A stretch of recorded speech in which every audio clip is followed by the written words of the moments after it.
Hello friends, मैं Kundan sir. आपका अपना YouTube channel jobs by Kundan sir में आपका स्वागत है।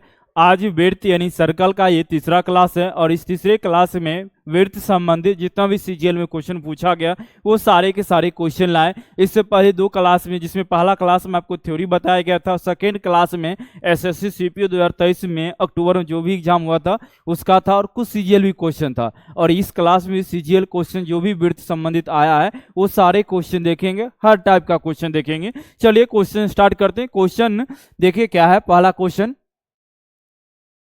क्वेश्चन देखिएगा, दिया हुआ है दी गई आकृति में एक वृत्त का व्यास ए बी है। देखिए ये आकृति दिया हुआ और इस आकृति में वृत्त का व्यास क्या है, ए बी है। तो वृत्त का व्यास देखिएगा ये है, वृत्त का व्यास ए बी है। और क्या लिखा, जीवा सी डी है। देखिए जीवा क्या है, ये सी डी है, जीवा ये सी डी है, ए और बी, ये बी है और सी डी क्या है, जीवा है। पी पर मिलते, ये जो है व्यास और जीवा कहाँ मिल रहे हैं, तो पी पर मिल रहे हैं, ठीक है ना। आगे लिखा पीटी, टी पर वृत्त की स्पर्श रेखा। अब देखिएगा ये जो है पीटी और टी जो है वृत्त स्पर्श रेखा है। यदि C D 8 centimetre, C D का वैल्यू दे दिया, सी डी जो जीवा था उसका वैल्यू कितना है, 8 सेंटीमीटर है। पीडी 10 सेंटीमीटर है। पीडी जो यहाँ है जीवा का आगे जो बढ़ाया था वो कितना है, 10 सेंटीमीटर है। आगे लिखा है पीबी 8 सेंटीमीटर। पीबी देखिए ये व्यास जो आगे बढ़ा था उसकी लंबाई 8 सेंटीमीटर। ए बी ज्ञात करना, ए बी जो वृत्त का व्यास था उसे ज्ञात करना। इसमें एक थ्योरी काम करता, वो थ्योरी क्या होता समझिएगा। पहले तो ये तो टोटल दूरी लीजिए, पी ए टोटल दूरी गुना बाहर वाला दूरी देखिएगा पी बी और सेम नीचा भी करना है। क्या होगा, टोटल पीसी, टोटल क्या हो जाएगा पीसी और गुना हो जाएगा बाहर वाला क्या, पीडी। ये दोनों आपस में गुणनफल बराबर होते हैं। जिसमें पी ए होता है टोटल दूरी, तो ए बी तो नहीं पता हमें, ए बी मान लिए हम एक्स, ए बी क्या मान लिए एक्स, तो टोटल हो जाएगा पी ए कितना 8 प्लस एक्स, पी ए कितना हो जाएगा 8 प्लस एक्स गुना में पी बी का वैल्यू क्या है, पी और गुना बी, पी भी कितना दिया हुआ है 8 दिया हुआ है, तो 8 लिख दिए। आगे पी सी, पी और सी टोटल देखिएगा यहां तक का वैल्यू 10 है और जीवा 8 है, 10 8 कितना हो जाएगा 18 हो जाएगा। और गुना में पीडी बाहर वाला कितना है 10 है, काट लेंगे, 2 काटेंगे तो ये 4 देगा और 2 काटेंगे ये 9, फिर 2 काटेंगे 2 दूना 4 और 2 पंचे 10, ये क्या बचा 8 दूना 16 प्लस में 2x और 9 पचे 45 है ना। तो 2x बराबर क्या, 45 में 16 जाएगा तो 29 है, x बराबर 29/2 यानी 14.5, x है 14, x जो क्या है ये ए बी है और ए बी क्या है वृत्त का व्यास है और उसका वैल्यू कितना है 14.5 मीटर। ऑप्शन नंबर आपका ए है। हम उम्मीद करते हैं क्वेश्चन आपको समझ में आया होगा। इस टाइप का और भी क्वेश्चन आगे आपको देखने को मिलेगा, क्लियर हो जाएगा अच्छी तरह से, इसी क्लास में क्लियर हो जाएगा आपका। अगला है एक वृत्त की दो जीवाएं ए बी और सी डी। एक वृत्त है जिसकी दो जीवाएं ए बी और सी डी वृत्त के अंदर बिंदु पी पर मिलते हैं। अब देखिए फिगर समझिए, एक वृत्त है जिसकी दो जीवाएं एक दूसरे को मिलती है किस बिंदु पर, पी बिंदु पर। देखिए ये और ये जीवा है और एक दूसरे को मिल रहा है ए बी और सी डी जीवा, जैसे ये ए और ये बी, ये सी और ये डी, एक दूसरे को मिल रहा है किस बिंदु पर, पी बिंदु पर, ठीक है ना, पी बिंदु पर मिलती है। जिसमें ए पी दिया हुआ है 12, ए पी देखिए ये छोटा वाला 12, ए बी टोटल दिया हुआ है 20, तो ये कितना होगा पी बी 8। अरे ए बी अगर टोटल 20 है जिसमें ए पी दिया है 12, तो ये कितना बचेगा 8 ही बचेगा, तभी तो 12 8 कितना हो जाएगा 20 हो जाएगा। आगे लिखा है सीपी 16 है, सीपी ये सीपी जो है यहां से यहां तक का वैल्यू कितना है 16, सीडी की लंबाई याद करें, सीडी की लंबाई यानी टोटल लंबाई चाहिए, तो पीडी लंबाई नहीं मालूम था, पीडी मान लेते हैं एक्स। इसका भी थ्योरी कुछ उसी टाइप का होता है ना। देखिए एपी गुना कर लेते हैं, एपी गुना, दोनों का छोटा छोटा गुना करेंगे, वृत्त के अंदर बना है छोटा छोटा गुना कीजिए, एपी और गुना में पीबी बराबर कर लेंगे सीपी और गुना कर लेंगे पीडी। तो एपी का वैल्यू मालूम है कितना 12, पीबी का वैल्यू कितना 8, सीपी का वैल्यू कितना, सीपी का वैल्यू है 16 और सीपी का वैल्यू 16, पीडी का वैल्यू मान लिए एक्स, तो ये तो हो गया 12 अठे 96, तो 16 छाक 96, यानी x का वैल्यू किसके बराबर, 6 के बराबर। ये x का वैल्यू 6, हमसे पूछा क्या था, सी डी टोटल ना, ये सी डी टोटल, तो यहां तक का वैल्यू 16 और ये 6, 1600 कितना हो गया, 16 और 6 22, ऑप्शन नंबर आपका ए, 1600 कितना हो गया, 22। चलिए अगला क्वेश्चन देखते हैं। अगला क्वेश्चन आपका क्या है, दिए गए चित्र में पी क्यू वृत्त के केंद्र ओ से गुजरने वाली एक जीवा है। पी क्यू जो है ना, वृत्त के केंद्र से गुजरने वाली एक जीवा है, और वृत्त के केंद्र से गुजरने वाली जो जीवा होती है वो व्यास होती है ना, वो क्या होती है, व्यास होती है, और सबसे बड़ी जीवा भी होती है उस वृत्त का। तो ये आपका व्यास है। आगे लिख रहा है क्या है, कौन पी क्यू एस की गणना करे, पी क्यू एस की गणना करे। अच्छा, पी क्यू एस की गणना करना, इसका वैल्यू आपको जानना। एक कोण तो दिया है फिगर में कितना, ये 110 डिग्री, ठीक है। अच्छा, एक चीज आपको पता होना चाहिए, पी क्यू क्या है, वृत्त का व्यास है, और वृत्त के व्यास के कारण परिधि पर बना कोण 90 डिग्री होता है। वृत्त के व्यास के कारण परिधि पर बना कोण 90 डिग्री होता है। तो पी क्यू वृत्त का व्यास, परिधि पर बना कोण यहां पे कितना डिग्री हो जाएगा, 90 डिग्री हो जाएगा। एक कोण पता चल गया, इस कोण का वैल्यू जानना। अच्छा, एक बात बताइएगा, पी क्यू आर एस एक चतुर्भुज है, और ये कौन सा चतुर्भुज है, तो चक्रीय चतुर्भुज। चक्रीय चतुर्भुज की परिभाषा ही होती है वैसा चतुर्भुज जिसकी चारों भुजा वृत्त के परिधि पर स्थित हो, वो चक्रीय चतुर्भुज कहलाता। इसकी चारों भुजा देखिए वृत्त की परिधि पर स्थित है, ये चक्रीय चतुर्भुज है। और चक्रीय चतुर्भुज का गुण है कि आमने सामने कोण का योगफल 180 डिग्री हो। चक्रीय चतुर्भुज में आमने सामने कोण का योगफल कितना होगा, 180 डिग्री। उसके हिसाब से कोण आर कोण पी के आमने सामने, कोण एस कोण क्यू के आमने सामने, तो यहाँ 110 है, तो यहाँ कितना हो जाएगा, 70। क्यों, क्योंकि आमने सामने कोण का योगफल कितना डिग्री होता है, 180 डिग्री होता है। अब गौर कीजिएगा त्रिभुज में, कौन सा त्रिभुज लेते हैं, त्रिभुज पी क्यू एस में। त्रिभुज पी क्यू एस में देखिएगा, त्रिभुज पी क्यू एस में गौर कीजिएगा, इस त्रिभुज में दो कोण पता चल गया, एगो 90 एगो 70। क्या तीसरा कोण नहीं पता चलेगा, तीसरा कोण कैसे पता चलेगा, तो किसी भी त्रिभुज के तीनों कोण का योगफल कितना डिग्री, 180 डिग्री। 180 में ये 90 ये 70, तो ये कितना बचेगा, 20 डिग्री बचेगा ना। ऑप्शन नंबर क्या हो गया आपका, सी नंबर। चलिए अगला क्वेश्चन देखते हैं। यदि वृत्त के केंद्र से 21 सेंटीमीटर की दूरी पर एक 40 सेंटीमीटर लंबी जीवा खींची जाती है, तो वृत्त की त्रिज्या क्या होगी। देखिए एक फिगर ले लेते हैं हम, वृत्त के केंद्र से 21 सेंटीमीटर की दूरी पर एक 40 सेंटीमीटर लंबी जीवा खींची जाती है। जीवा का परिभाषा पता होना चाहिए। जीवा परिधि पर स्थित कोई भी दो बिंदु को मिलाने वाली रेखा जीवा कहलाती है। जैसे ये यहां से परिधि और ये परिधि, इस दोनों के बीच की दूरी क्या कहलाती है, ये जीवा है, और इसकी वैल्यू कितना है, 40 सेंटीमीटर। इसका वैल्यू कितना है, 40 सेंटीमीटर दिया हुआ है। आगे दिया है वृत्त के केंद्र से 21 सेंटीमीटर की दूरी पर है। वृत्त के केंद्र से ये दूरी कितना है, 21 सेंटीमीटर की दूरी पर। वृत्त के केंद्र से जीवा पर डाला गया लंब उसको दो बराबर भागों में बांट देता है, यानी ये भी 20 और इधर का भी 20। और हमसे पूछा वृत्त की त्रिज्या, तो त्रिज्या क्या होती है, तो वृत्त के केंद्र से परिधि के बीच की दूरी त्रिज्या कहलाता है।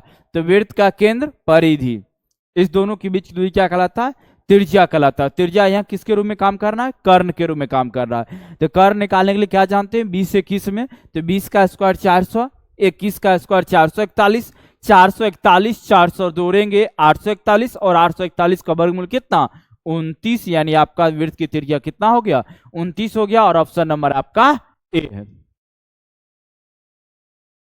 समझ में आया होगा। देखिए एक बार फिर से समझ लीजिए। सबसे पहले ये क्या दूरी कहलाता है, तो ये दूरी होता है वृत्त के केंद्र से जीवा के बीच की दूरी, ये है ना। और ये वैल्यू हमें 21 दे दिया क्वेश्चन में। और ये जो होता है ना, वृत्त के केंद्र से जीवा पर डाला गया लंब जीवा को दो बराबर भागों में बांट देता है। तो यानी 40 था, तो ये 20 और ये भी 20, तो ये 21 ये 20, यानी 21 लंब है, 20 आधार। क्या कर्ण नहीं पता चलेगा, कर्ण बराबर क्या होता है, रूट अंडर लंब का स्क्वायर प्लस आधार का स्क्वायर, लंब का स्क्वायर यानी 21 का स्क्वायर, 441। आधार का स्क्वायर यानी 20 का स्क्वायर 400। 400 और 441, 841, और 841 का वर्गमूल कितना? 29। डीई एक वृत्त की जीवा है। डीई जो है एक वृत्त की जीवा है। आगे पढ़ते हैं क्या है। और केडीई वृत्त का छेदक है। केडीई वृत्त का छेदक है। यदि केडी 9 सेंटीमीटर, डी 7 सेंटीमीटर, के एच बिंदु एच पर वृत्त की स्पर्श रेखा है तो के एच ज्ञात करे। ठीक, समझिए, फिगर समझने के बाद सारा क्वेश्चन सॉल्व हो जाता है। डी वृत्त का जीवा है, कोई दिक्कत नहीं होना चाहिए। डी वृत्त का जीवा है। के डी वृत्त का छेदक है। के डी यानी इसको आप के तक ले आओ। के डी एक काम करते हैं, थोड़ा सा इधर डी कर देते हैं तो बेटर रहेगा। चलिए ध्यान दीजिए थोड़ा सा, ये फिगर समझिएगा। के डी ए कर लेते हैं। के डी एक छेदक रेखा भी हो गया और डी ई आपका वृत्त का जीवा भी हो गया। ठीक है ना।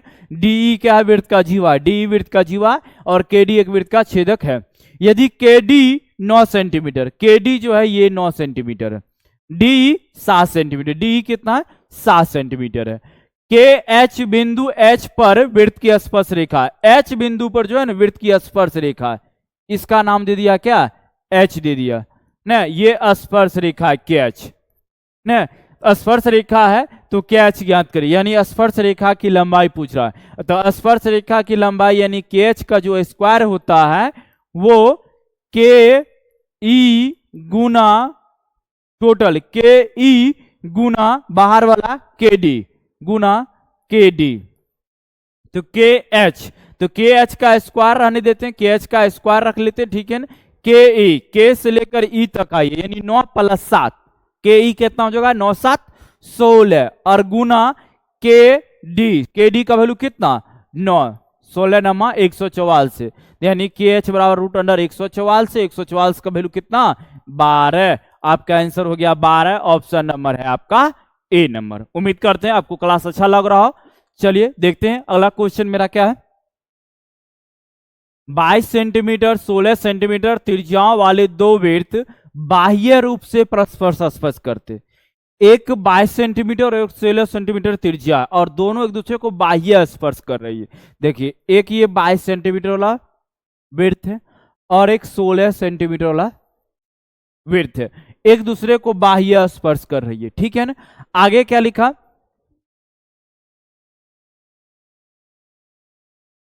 लिख रहा है बाह्य रूप से स्पर्श करती है, उभयनिष्ठ अनुस्पर्श रेखा की लंबाई ज्ञात करे। यानी इस रेखा की लंबाई हमसे पूछ रहा है। जब दो वृत्त एक दूसरे को बाह्य स्पर्श करती है तो स्पर्श रेखा की जो लंबाई होती है वो 2√R1 गुना R2 होता है। जब दो वृत्त एक दूसरे को बाह्य स्पर्श करती है तो उसका त्रिज्या क्या होता, उसका स्पर्श रेखा की लंबाई क्या होता है?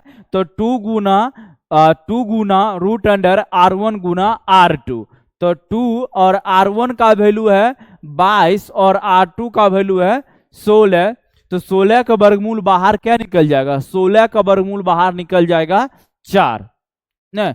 इस 16 का वर्गमूल बाहर निकलेगा 4 और ये पहले से 2 है तो 4 दूना 8 और रूट में क्या? 22। यानी आंसर क्या आ गया? 8√22। ऑप्शन नंबर आपका डी है।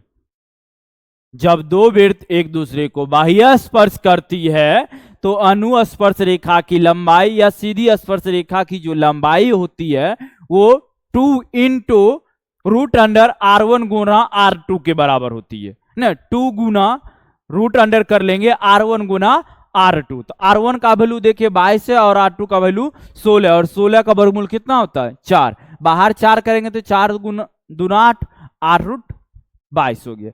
चलिए अगला क्वेश्चन देखते हैं। अगला क्वेश्चन मेरा क्या है? देखिए दी गई आकृति में जीवाएं एक्स वाई पी क्यू है। जीवाएं पी क्यू और एक्स वाई वाला है ना। और एक दूसरे को एल बिंदु पर प्रतिच्छेद करते, एल बिंदु पर प्रतिच्छेद करते, एक्स वाई की लंबाई ज्ञात करते। सारा दूरी दिया हुआ है, हमें एक्स वाई की लंबाई ज्ञात करना है। एक्स वाई का वैल्यू दिया हुआ है एक्स सेंटीमीटर, ये एक्स सेंटीमीटर की लंबाई ज्ञात करना। ये छेदक वाला भी जस्ट दो क्वेश्चन देखें, एक अंदर जो एक दूसरे को प्रतिच्छेद करती है जीवाएं तब, और एक दूसरे को बाहर प्रतिच्छेद कर रही है तब। ये बाहर वाला है, तो बाहर वाला में क्या होता है, टोटल दूरी L P, L P total दूरी क्या, एल पी, गुना बाहर वाला एल क्यू, गुना क्या हो जाएगा बाहर वाला एल क्यू, बराबर टोटल दूरी एल एक्स, टोटल दूरी क्या हो जाएगा एल एक्स, गुना ले लेंगे एल एक्स,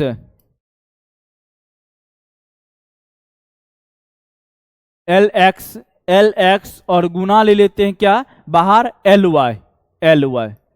तो ध्यान देने वाली बात है क्या, L P, L P total कितना हो जाएगा 10 5 15, और गुना एल क्यू, एल क्यू कितना है 5, बराबर एल एक्स, एल और एक्स 3 प्लस एक्स, 3 प्लस क्या है एक्स, और गुना एल वाई, एल वाई बार कितना 3, 3 का 3, तो 3 से ये कटेगा, 3 पचे 15, पचे कितना 25, बराबर 3 प्लस एक्स, तो ये 3 इधर आएगा कितना 22, बराबर एक्स, यानी एक्स का वैल्यू किसके बराबर 22 के बराबर। ऑप्शन नंबर आपका सी है। इस टाइप क्वेश्चन पहले भी देख चुके थे और अभी भी है। चलिए अगले आगे देखते हैं मेरा क्या है। 18 सेंटीमीटर त्रिज्या वाले दो समान वृत्त एक दूसरे को इस प्रकार काटती है कि प्रत्येक एक दूसरे के केंद्र से होकर गुजरती है।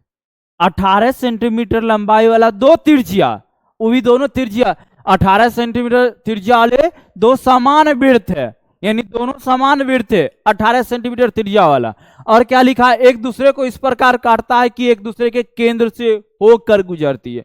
जैसे एक वृत्त ये है, इसका केंद्र ये है, और दूसरा जो वृत्त बनाया गया उसका केंद्र ये है, एक दूसरे के केंद्र से होकर गुजरती है। एक दूसरे के केंद्र से होकर गुजरती है तो दोनों के लिए त्रिज्या बराबर, दोनों के लिए त्रिज्या क्या हो जाएगा बराबर हो जाएगा। जैसे इसका केंद्र ये है, इसकी त्रिज्या यहां तक आएगा ना। अच्छा, इसका केंद्र ये है तो इस वृत्त की जो त्रिज्या होगी, थोड़ा सा हम फिगर ना अलग अलग कर देते हैं, सही रहेगा समझने में आपको। जैसे एक ये वृत्त हो गया, आपको इससे बना देगा। अब अगला देखिएगा इससे, तो एक दूसरे के केंद्र से होकर गुजरती है, एक दूसरे के केंद्र से होकर गुजरती है, दो वृत्त है और एक दूसरे के केंद्र से होकर गुजर रही है, एक दूसरे के केंद्र से होकर गुजर रही है। तो समझिएगा ये केंद्र है, तो ये जो हरा वाला वृत्त है उसके लिए त्रिज्या क्या होगा, केंद्र से परिधि के बीच की दूरी त्रिज्या कहलाती है ना। अच्छा, ये तो त्रिज्या हो गया हरा वृत्त के लिए, और ये जो व्हाइट वाला बना है उसके लिए भी तो क्या है, केंद्र यही है, और उसके लिए भी त्रिज्या यही है, त्रिज्या दोनों के लिए क्या हो गया बराबर हो गया।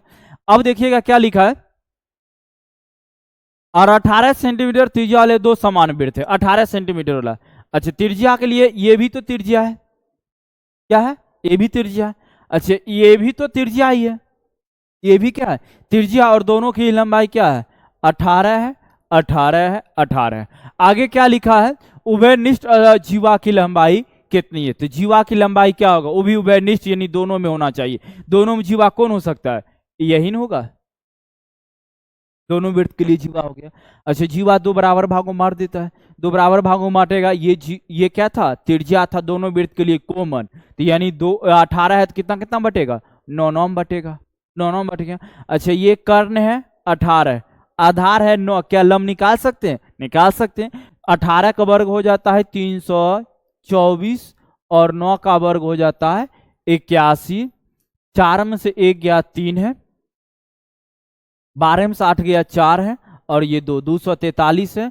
243 को हम तोड़ सकते हैं 9 गुना 27 में, 243 को तोड़ सकते हैं 9 गुना 27 में।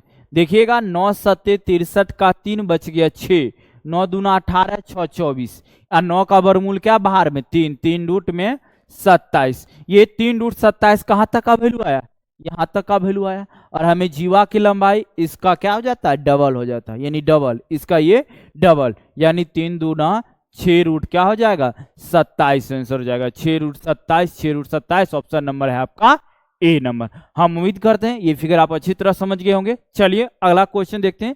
अगला क्वेश्चन मेरा क्या है,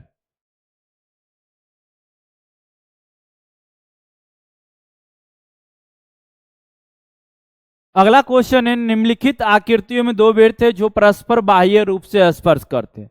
सिंपल सी बात है, अभी जस्ट बताया गया था आपको, जब दो वृत्त एक दूसरे को बाह्य स्पर्श करती है तो स्पर्श रेखा की जो लंबाई होती है, यहां पर ए बी की लंबाई ही पूछा होगा, देख लेते हैं पूरा भाषा। केंद्र P वाले वृत्त की त्रिज्या 25 सेंटीमीटर, केंद्र P वाले वृत्त की त्रिज्या 25 सेंटीमीटर है। केंद्र Q वाले दूसरे वृत्त की त्रिज्या 4 सेंटीमीटर, ये Q वाला वृत्त है, इसका त्रिज्या 4 सेंटीमीटर। उनकी उभयनिष्ठ अनुस्पर्श रेखा की लंबाई AB है, ये AB है।